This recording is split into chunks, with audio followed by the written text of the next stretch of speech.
Hi, and welcome to English 2332, Week 9, the week before spring break. Yay!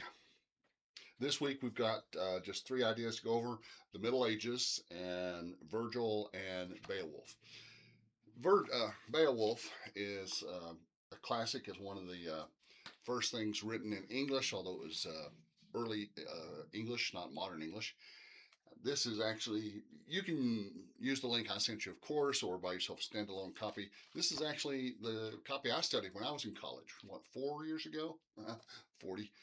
Um, but anyway, Beowulf it's a good story. If you see it in a textbook, a lot of textbooks will tell you that it's one of the greatest stories ever, and it really is a good story. It's hard for us to relate to because their culture was so different. But in understanding this story, you're going to want to know, of course, who the characters are. You're going to want a really good overview, a good handle on the plot, what happens, and that's all the way through. I'm not just talking about Grendel and the arm and the mother and stuff, but get all the way through to the dragon and the race across the sea and all that kind of stuff. Be sure you know all that kind of stuff. The characters, the plot, and then the themes. What are the main ideas, the unstated main ideas here? Virgil, we just want to take a quick snapshot of this guy because he's going to become important when we get back. Virgil was a Roman philosopher and becomes inspiration for one of the greatest works of all time, Dante's The Inferno. Yeah, we got that coming up. But let's pause for just a moment. I want to talk to you real briefly about the Middle Ages. If we were sitting together in the classroom, we would spend an entire period talking about the Middle Ages. You may be thinking, well, this is a literature class, not a history class. That's true, but you really have to understand the context in order to understand the literature. And the Middle Ages are unique because for 1,000 years before the Middle Ages, this entire part of the world, not the entire world, but all of Middle Europe, was controlled by the Roman Empire. And they were harsh overlords. They were harsh occupiers with strict laws, strictly enforced. Very, they would brand their thieves and cut off hands and crucify criminals. They weren't anybody to mess around with, and they had very very strict laws. Then all of a sudden, basically overnight, the Roman Empire collapsed. Now, whether you believe that is from corruption from within or lack of leadership with Nero or invasion by the Goths and by the Genghis Khan and the barbarian hordes, however you tend to view that period of history, the key thing is here it did collapse, and especially in England and other parts of the Roman Empire far removed from the center, when that structure collapses, there's no structure left to take its place. So, for a long time, the people are just left not knowing what to do. We're not getting any orders from Rome. We're not getting any money from Rome. We're not getting any support from Rome. So, what do we do? Society falls into decay. This time period, it's about 1,000 year period from about 476. We know that Rome collapsed in 476 AD, and then for about 1,000 years till about 1450, it's just a struggle to survive.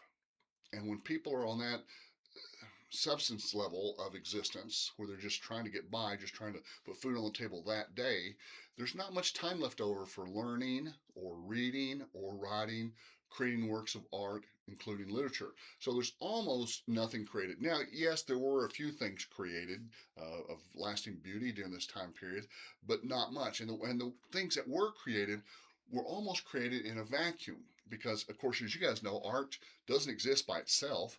Art is a reflection of society and the artist.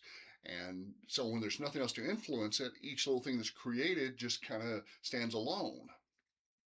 So when we look at literature written during the medieval period, especially Beowulf and the Inferno, we have to remember that this was just like a one and done kind of a deal.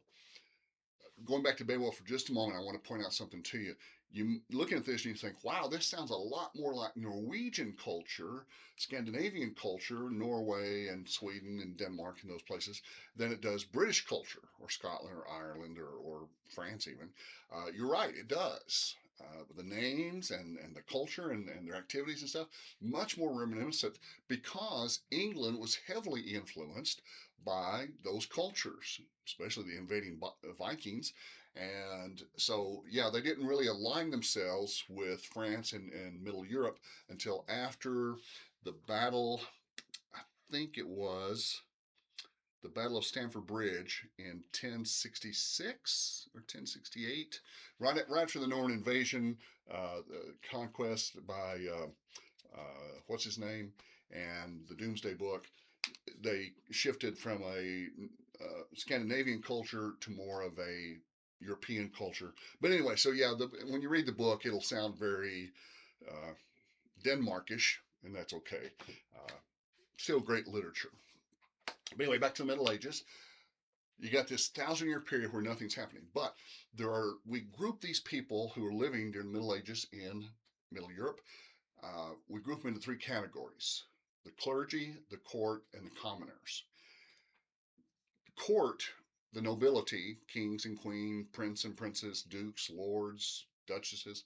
There weren't very many of those. Okay, those were rare. Something like 0.006% of the population could be counted among the nobility. So there aren't very many of those.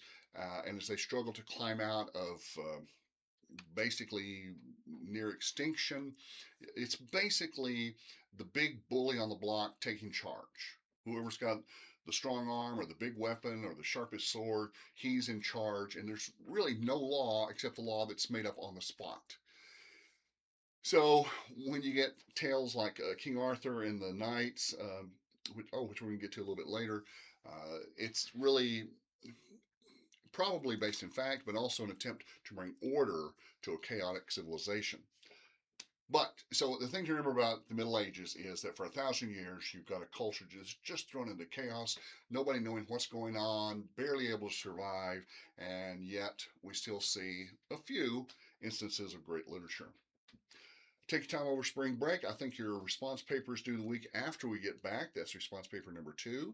And also, uni exam number 2 will cover everything.